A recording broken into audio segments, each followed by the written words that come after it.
In the grim darkness of the future, there is only war, and we're out on combat patrol. Let's take a look at issue 7. It's that time of the month again. We've got another delivery of combat patrols. 7, 8, 9 and 10 are here. We're going to go through one a week, and this one is issue 7, so let's get straight into it. So the first thing we need to address is that we did get the combat patrol binder, and it's actually quite nice. It's got a lot of different factions on it. Looks pretty damn good. All of the different dividers are here. We got build, paint, read, collect and play as corresponding to the various parts of the magazine. A little space at the front to put in the magazine covers, although they may end up having to transfer somewhere else later on, like I've already done with the back covers, because, well, space will become limited. So it's nice, it goes through very nicely. You can find all the little bits with the sections already set out, and really nice. So I'm looking forward to seeing how nice the collection comes together, and we'll see how we go from there. But let's actually look at the magazine itself. There was a little bit of controversy about this because this was the Termagants and Ripper Swarm episode, and it is part 1 of 2. We only get 2 of the sprues and none of the bases. So there is a little bit of a downside on that one. But we also get the measuring stick, basically a small ruler. It tells you how far you can move, which means that now we can actually learn about the distances of movement. So that's quite nice. This is like the 5th one I've got of these now. So we'll just see how it goes. So we got in here on the inside, we've got the standard editorial. Always nice to read that. We've got the guide on how to put the Termagants together. We'll have a look at that in a moment. And then straight in, no painting stuff, we go straight to read. We're talking about the Space Marines again with the Imperium section. But this is all about Space Marines as the Angels of Death of the Emperor. And then we have an introduction to the hive mind of the Tyranids, which is very nice. Going a little bit further into about the hive mind, how they're all synapse organisms and stuff like that. Or at least the synapse organisms are the things that control the Tyranids as part of the... it's like a hub and spoke model for the hive mind. The hive mind will send down information to a hub, which will then push it out to the spokes. And the synapse organisms would be the hub, while the individual termagants, ripper swarms and all that are the spokes. And then we've got another fiction. I do like the short stories. So far they've been rather good. So Decapitation on there, only 2 pages for the short story, but pretty good. Means it's self-contained. Excellent.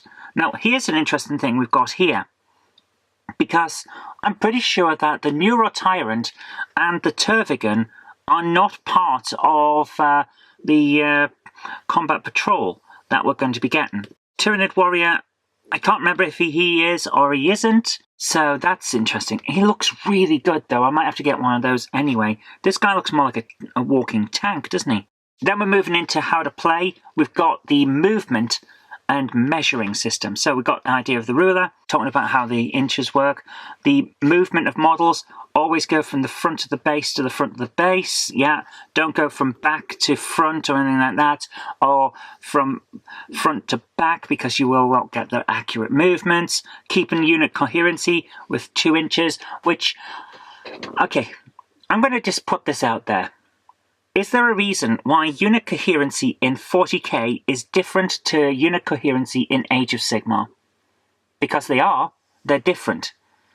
I don't know why they're different, and I would love someone, if you know the reason in the comments, could you please tell me? I'm assuming that's something to do with the historical aspects of Age of Sigmar being closer to Warhammer Fantasy Battles back in the day, but at the same time, it just feels like difference for difference's sake.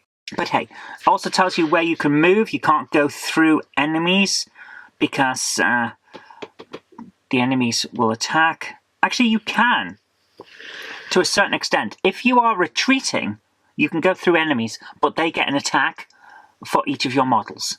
So it's worth going around if you can. So it's good to see how things change about unit movement, engagement range, within 1 inch, yeah, all of that. Excellent. And we get a bit of information on weapon ranges, threat ranges and line of sight. Yes, Can't see through that, but can go round. Yep, this is brilliant. I like that. That's good. Very clear with diagrams. Excellent stuff. Great. Then we have the scenario for this time. Scenarios 3 in play. We've got Waking the Storm. Despite the valiant efforts of the Space Marines, they have been doing pretty good. The Tyranid swarm continues to swell, as Tyranids do. Amid twitching hive nodes, clutches of Termagants are growing, ever proactive. The Space Marines have dispatched a strike team to shatter one such node. First, though, they will need to slay the barb gaunts guarding it. Oh, this is interesting. So is this a two-parter? A two-part mission? Oh, okay. Yeah, it looks like this is a two-parter. So, we've got our Infernus Marines, some Tyranid terrain, and the Barb Gaunts. Move the Infernus Marines a distance in inches equal to or less than their move characteristic. So we are using this straight off. Great, that's excellent. They can see through some of the Infernus Marines because they can see through, and of course, Warhammer 40,000 rules. If you can see part of a unit, you can see the whole unit in terms of firing. So that's good. So, this should be a lot of fun. We're going to see the movement. Now they can't see them because we're using the terrain. Is the terrain attacking? I don't see if it is. I don't see any information about the terrain actually attacking us. Resolve shooting with the Barb Gaunts. Looks like the terrain isn't attacking, but the Barb Gaunts are, which is cool. I like that. Okay, so let's go and give this a try. Okay, welcome back to the game room. This is as far out as I can zoom this. I need to get a different kind of overhead camera, I think, because we can barely see the edge of the board. This is actually the furthest square on either side, but we can see the full length, which is good. So we've got our Barb Gaunts down here, the Inferno Squad's up there, and we've got a bit of Tyranid terrain in the middle. I'll be moving this around for the dice tray. Got my stats here, so let's have a look at the mission. Moving forward with the Infernus Marines using cover to avoid being attacked by the Barb Gaunts. You win if you slay all of the Barb Gaunts with the shooting attacks. And of course, if the Tyranids win, we've got a different matter, haven't we? So let's find out who goes first. As usual, we'll have blue for the Space Marines and purple for the Tyranids.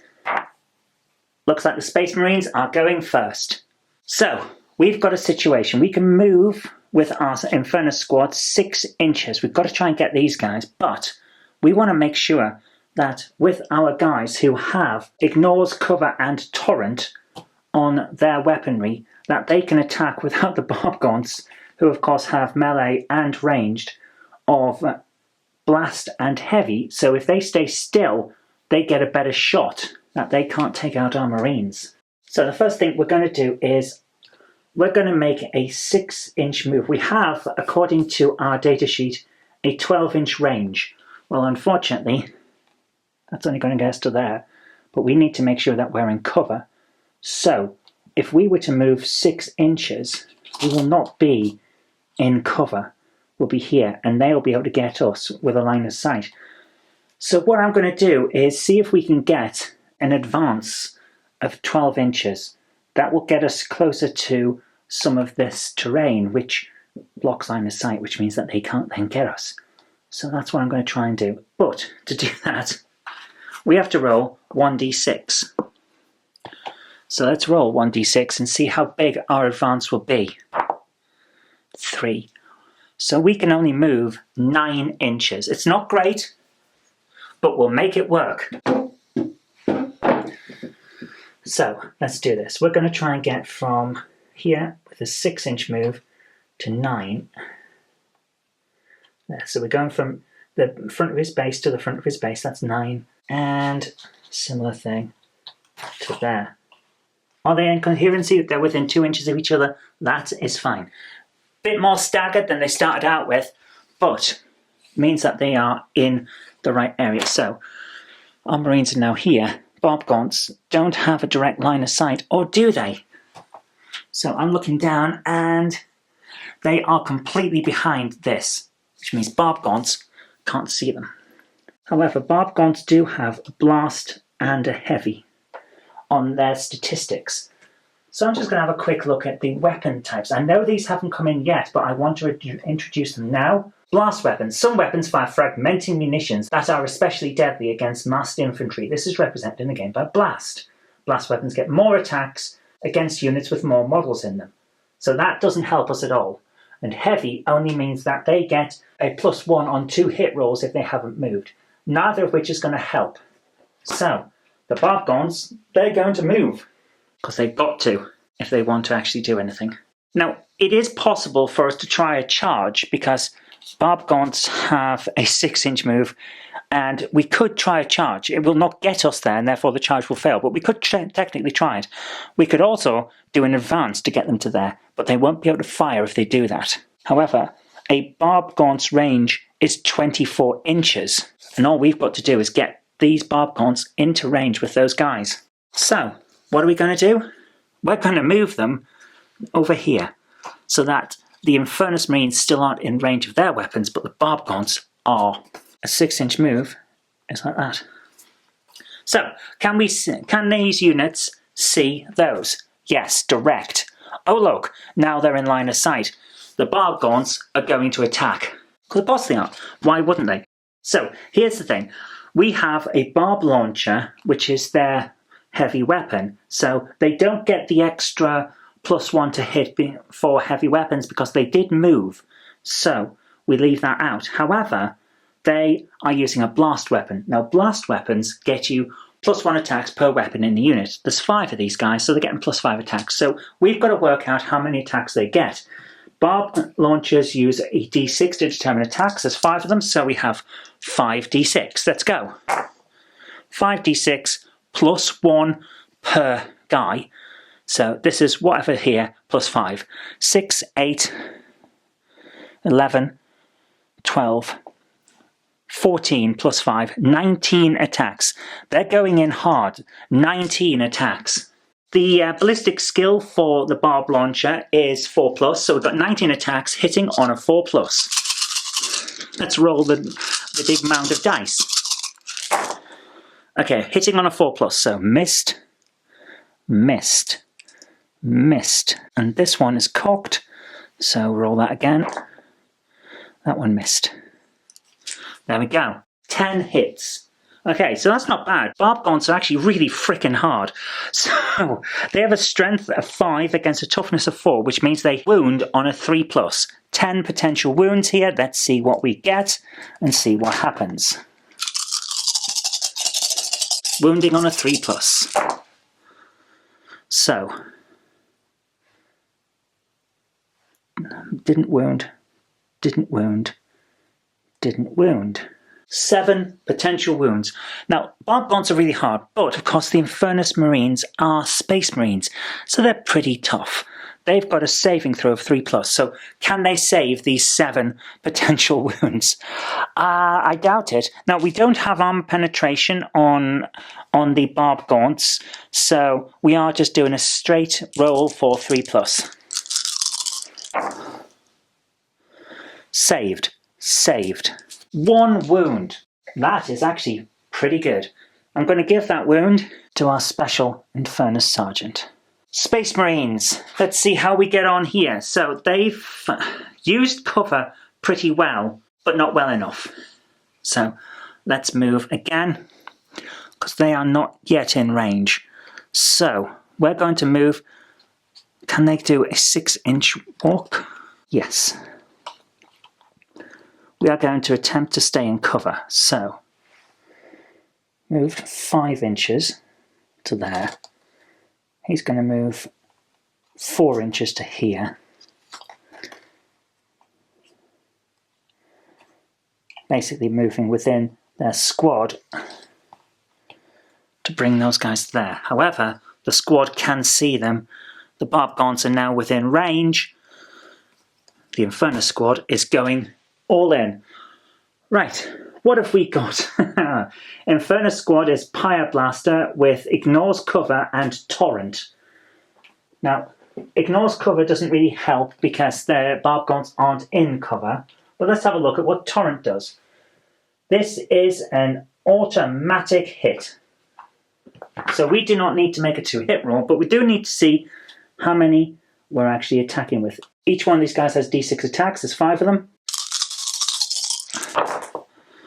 3, 8, 10, 11, 14 attacks. Okay, let's do this. We get 14 attacks. All of them have hit because that's how torrent weapons work. So we have a strength of 5 on this against a toughness of 4, which means they will wound on those 14 attacks on a 3+. Okay, 7 potential wounds. Now we have an armor penetration 0, so we don't have to worry about that. What is the saving throw of a barbed gaunt? It is 4+. Let's see how many times they've saved. That one failed to save. That one failed to save. The rest saved. No, that one failed to save as well. The rest saved. So 3 wounds. Damage of a Pyreblaster is 1. So 3 wounds. Barbed gaunts, however, only have 2 wounds. So one of them is down. And the other one... Oh, I forgot his wound marker. And the other one... Let's say... This guy on the side, he got a wound. So, not a bad move for the Space Marines. Barbed gaunts don't need to move, and because they're not moving, heavy comes into play with their ranged weapons. So heavy, let's have a look at what the heavy weapon does. That gives us +1 to hit. So, they get an extra +1 on each die roll for their hits. Pretty good. So there's only 4 of them this time. So they get d6 attacks, and of course, because this is a blast weapon, each one of them gets +1 per attack, so that's +4 in total for the 4 guys. So let's see how many attacks they get. 6, 8, 11, 15, plus the 4, 19 attacks. Not bad. So we have ballistic skill of 4+, so 19 attacks, hitting on a 4+. Plus, of course, it's a +1 to hit, so let's say we just hit on a 3+ instead, because that's effectively the same thing. So, because it's a heavy weapon and they haven't moved, we get to reduce their to hit, so instead of hitting on a 4+, they'll be hitting on a 3+.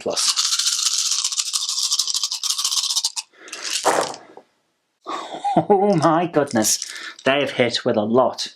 11 hits. Strength of 5. Against a toughness of 4, so they wound on a 3+ with 11 hits. This is going to hurt the Space Marines. I don't care how tough you are and how genetically modified you are, this is going to hurt. Here we go. So, they're wounding on a 3+. 9 potential wounds. Space Marines, you're going to need all of your 3+ save here. So, they've got a save on a 3+. I think they're going to need it. I think they're going to absolutely need it. Will the Emperor protect? On a 3+. 3 did not save. The Emperor protected, but not by enough. So, one of our guys already has a wound. They have 2 wounds each. One of our guys has already got a wound, so he takes damage and dies. He has to take it first because he already had a marker, which leaves 2 more wounds. So our other guy next to him, he's also gone now. Space Marines are down to 3. Barbed gaunts are still on 4. Space Marines' turn. So, we've got a bit of an issue here, because the Space Marines really, really need a win. Otherwise, they're screwed. Now, we could try and make a charge. We can move 6 inches. We would need, and this is the problem, we would need a 5 at least to get within engagement range on a charge. So, what we're going to try and do at this point is we're going to just stay where we are and shoot, and then we're going to charge. The point being that we need to then get into engagement range to try and finish these guys off, because their heavy blast is making mincemeat of our guys. So that's what we're going to do. We're going to attack first. We need to work out how many hit. Well, all of them hit, but how many attacks do we get? 3 of them with d6 attacks. So 11, 15. We get 15 attacks. Let's see how this goes. Strength of 5 against a toughness of 4. We wound on a 3+. We have 15 potential wounds. Let's see how many they get. They need all of them. On a 3+, wounding on a 3+. So, Oh my goodness. Every single one is wounded. 15 wounds. That is a lucky roll. Oh my goodness, I've never seen that before. Okay, Barbgons, you're going to need a save. You're going to need a lot of saves. So we don't have armor penetration, but Barbgons saving a 4+. They're not as tough as Space Marines, but they are quite tough. They save on a 4+. Let's do this.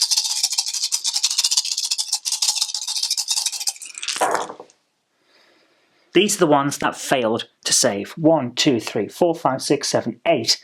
8 failed to save. Damage on each is 1, so that is 8 damage. This guy's already taken a damage. They only have 2 wounds each, so that's 1 gone. Now we're down to 7. 2 for this guy. 2 for this guy. 2 for this guy. And the final one, well, we've run out of people in the unit, so that one is just lost. Amazingly, we didn't need to charge. I really thought we would have to charge, but that final roll came in clutch. The Emperor protects. Space Marine victory. So, as we come back, we have, of course, got a Space Marine victory. So, let's have a look at what happens with the Space Marines winning. With boots, blades, and purging flame, the Infernus squad finishes off the Barbgons.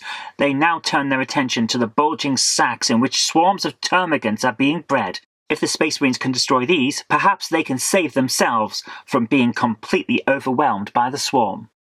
Pretty good. So, looks like we're setting up for issue 8, where we might get to play the other half of this, where we're attacking the Termagants. That'd be nice. So I'm looking forward to that. And that's the end of the magazine. Yeah, pretty good. I'm going to give it a thumbs up. I know that we've only got half of the Termagant stuff, and that of course means that they aren't in the mission for this one. But overall, I thought it was a decent enough mission. So yeah, thumbs up. And there you are. I hope you enjoyed that as much as I've enjoyed putting it together. Decent mission. I thought it was quite fun, and we're getting into some more complex sides of the game, which is fantastic. 7 issues in, I think we're doing pretty damn good. Okay, I hope you enjoyed that. If you did, remember to click that like button, share it with your friends so they'll know how to play the game too, and subscribe for future videos because there will be more in the future. But until next time, I've been Zoe Kirk Robinson. You've been watching WarGame Hammer Wargaming. I'll see you next time. If you like the show, please consider supporting me on Patreon. It really does help create future videos. That's patreon.com/Zoe Kirk Robinson. And I've got an extra special thanks going out to Chief89, Sam Yates, Retro Mickey 82, Mo Henry, and George Botterini. Thank you so much, guys.